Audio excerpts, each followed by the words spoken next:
Ramesh പിഷാരടിയുമായിട്ടുള്ള phone call സംഭാഷണങ്ങൾ പുറത്തറിയിച്ചതുപോലെ തന്നെ മോഹൻലാലും മമ്മൂട്ടിയും ശ്വേതയ്ക്ക് കൊടുത്ത സപ്പോർട്ട് ജനങ്ങൾ അറിയാൻ വേണ്ടി ആ ഒരു ഓഡിയോ പുറത്തുവിടാൻ ശ്വേത തയ്യാറാണോ?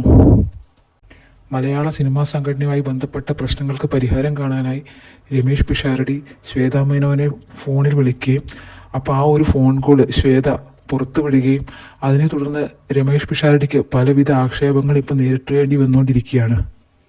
സംഘടനയുമായി ബന്ധപ്പെട്ട് ഇപ്പോൾ ശ്വേതയുടെ ഭാഗത്താണോ ശരി അല്ലെങ്കിൽ അൻസിബയുടെ ഭാഗത്താണോ ശരി എന്നൊന്നും അറിഞ്ഞുകൂടാ. പക്ഷേ ശ്വേത ചെയ്തത് ഭയങ്കര ഒരു വഞ്ചന, വിശ്വാസ വഞ്ചനയാണെന്ന് പറയാതിരിക്കാൻ വയ്യ. രമേഷ് പിഷാരടി മുൻകൈ എടുത്ത് ഈ ഒരു പ്രശ്നത്തിൽപ്പെട്ട എല്ലാവരെയും വിളിക്കുകയും അവരുമായിട്ട് ചർച്ച നടത്തുകയും എങ്ങനെയെങ്കിലും ഒരു പ്രശ്നപരിഹാരം ഉണ്ടാകണമെന്ന് വിചാരിച്ചിട്ട് ഓരോരുത്തരെ വിളിക്കുകയാണ് ചെയ്തത്. അക്കൂട്ടത്തിൽ ശ്വേതയും വിളിച്ചു. അപ്പോൾ അവർ തമ്മിൽ എന്താ പറയുക, ഇതുമായിട്ട് ബന്ധപ്പെട്ട വിഷയങ്ങൾ സംസാരിക്കുകയും അൻസിബയും ടിനിയുമായിട്ടുള്ള പ്രശ്നങ്ങളും ഒക്കെ സംസാരിക്കുന്നുണ്ട്. അപ്പോൾ അതിനകത്തൊക്കെ രമേഷ് പിഷാരടി പറയുന്നുണ്ട് ഇതൊന്നും മീഡിയയ്ക്ക് പോകരുത്, അവരറിയരുതെന്ന് പ്രത്യേകം പറയുന്നുണ്ട്. അപ്പോൾ അങ്ങനെ പറഞ്ഞെടുത്തുനിന്നാണ് ശ്വേത ഇത് കൊണ്ടുപോയിട്ട് മീഡിയക്കാർക്ക് ലീക്കാക്കി കൊടുക്കുന്നത്. അതുമാത്രമല്ല, രമേഷ് പിഷാരടി ശ്വേതയ്ക്കെതിരെ മോശമായി സംസാരിച്ചെന്ന് പറഞ്ഞിട്ട് ഇപ്പോൾ രമേഷ് പിഷാരടിക്കെതിരെ ഭയങ്കര ട്രോളും കാര്യങ്ങളൊക്കെ വന്നുകൊണ്ടിരിക്കുകയാണ്. ഇതിനകത്തുള്ള ഒരു കാര്യം എന്ന് പറഞ്ഞാൽ രമേഷ് പിഷാരടി ഈ ഒരു അസോസിയേഷൻ്റെ മെമ്പർ മാത്രമായിരുന്നെങ്കിൽ ഇങ്ങനെയൊന്നും സംഭവിക്കില്ലായിരുന്നു. പക്ഷേ ആ സമയത്ത് രമേഷ് പിഷാരടി ഇപ്പോൾ ഒരു ജനപ്രതിനിധിയാണ്, കോൺഗ്രസിൻ്റെ MLA ആണ്. അതുകൊണ്ടാണ് ചേരിക്ക് ഒരു വിഷയം കിട്ടിക്കഴിഞ്ഞാൽ അവരെന്തായാലും അത് വെറുതെ വിടില്ലല്ലോ.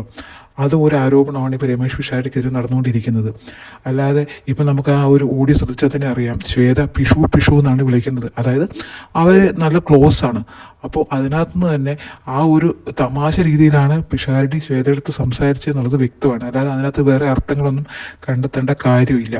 അപ്പോൾ ഇത് എതിർ ടീമുകൾക്ക് കിട്ടിയ ഒരു എന്താ പറയുക അവസരമായിട്ടതുകൊണ്ട് തന്നെ അവരത് നല്ലപോലെ അങ്ങ് ഉപയോഗിക്കുന്നു. അപ്പോൾ ഇവിടെയും രമേഷ് പിഷാരടി ആയിരുന്നു ശ്രദ്ധിക്കേണ്ടിയിരുന്നത്. പഴയതുപോലെയുള്ളൊരു വ്യക്തിയല്ല ഇപ്പോൾ ഒരു ജനപ്രതിനിധിയാണ്. അപ്പോൾ ആരോട് സംസാരിക്കുമ്പോഴും സൂക്ഷിച്ചും കണ്ട് സംസാരിക്കണം. അതുപോലെ തന്നെ ഏത് ദിശയിൽ നിന്നും എങ്ങനെ വേണമെങ്കിലും അറ്റാക്ക് വരുമെന്നുള്ളതും പ്രതീക്ഷിക്കണം. പിന്നെ സംഘടനയുമായിട്ട് ബന്ധപ്പെട്ട് ശ്വേത ഉന്നയിക്കുന്നൊരു ചോദ്യമുണ്ട്. അതായത് മോഹൻലാൽ ആയിരുന്നെങ്കിൽ ഇവരൊക്കെ ഇങ്ങനെ ചെയ്യുമായിരുന്നോ എന്നൊക്കെ. അപ്പോൾ അതേപോലെ തന്നെ എനിക്ക് ശ്വേതയോട് ചോദിക്കാനുള്ളത്, ഇപ്പം പിഷാരടി ആയതുകൊണ്ട് ഈ ഒരു ഓഡിയോ ലീക്ക് ചെയ്തു. ഇപ്പം മോഹൻലാൽ ആയിരുന്നെങ്കിൽ നിങ്ങൾ ലീക്ക് ചെയ്യുമായിരുന്നോ? അപ്പോൾ ഈ സംഘടനയുമായിട്ട് ബന്ധപ്പെട്ടിട്ട് ശ്വേത പറയുന്ന ഒരു കാര്യമുണ്ട്. അതായത് പിന്നെ ശ്വേത രാജിവെച്ച് പിന്മാറിയപ്പോൾ മമ്മൂട്ടിയും മോഹൻലാലും ഒക്കെ വിളിച്ച് പറഞ്ഞു രാജിവെക്കരുത്, പോരാടണം എന്ന് പറഞ്ഞിട്ട് ഭയങ്കര സപ്പോർട്ട് ശ്വേതക്ക് കൊടുത്തു എന്നാണ് ശ്വേത അവകാശപ്പെടുന്നത്. പക്ഷേ അത് ആരും വിശ്വസിച്ചിട്ടില്ല. അപ്പം ഞാൻ ചോദിക്കുകയാണ്, ഇപ്പം എന്തായാലും രമേഷ് പിഷാരടിയുടെ ഓഡിയോ പുറത്തു വിട്ടല്ലോ. അപ്പോൾ അതുപോലെ ശ്വേതയെ സപ്പോർട്ട് ചെയ്തുകൊണ്ട് മോഹൻലാലും മമ്മൂട്ടിയും ശ്വേതയെ വിളിച്ചെന്ന് പറഞ്ഞിട്ടുണ്ടല്ലോ. അപ്പോൾ ആ ഒരു ഓഡിയോ പുറത്തുവിടാൻ ശ്വേത തയ്യാറാണോ? അങ്ങനെയാണെങ്കിൽ ജനങ്ങൾക്ക് വിശ്വാസമാകുമല്ലോ ശ്വേതയെ ലാലേട്ടനും മമ്മൂക്കയും സപ്പോർട്ട് ചെയ്തെന്നുള്ളത്.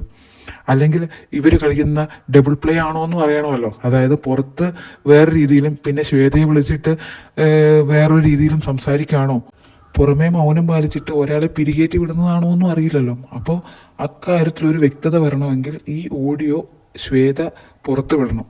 ഇപ്പോൾ അൻസിബയും ഇന്ന് ഉച്ചയ്ക്ക് ഏഷ്യാനെറ്റ് ന്യൂസിന് കൊടുത്ത അഭിമുഖത്തിൽ പറയുന്നുണ്ട് എന്തിനാണ് ഈ മമ്മൂക്കയും ലാലേട്ടനും എന്താ പറയുക മൗനം പാലിക്കുന്നത്, അവരുടെ നിലപാട് അവർ പറയണമെന്ന്. പക്ഷേ ഇവർ രണ്ടുപേരും അനങ്ങുന്നില്ല. അപ്പോൾ ശ്വേത പറഞ്ഞത് സത്യമാണോ ഇല്ലയോ എന്നുള്ളത് ആ ഒരു ഓഡിയോയിലൂടെ മാത്രമേ വ്യക്തമാവുള്ളൂ. അപ്പോൾ അത് പുറത്തു വിടണം.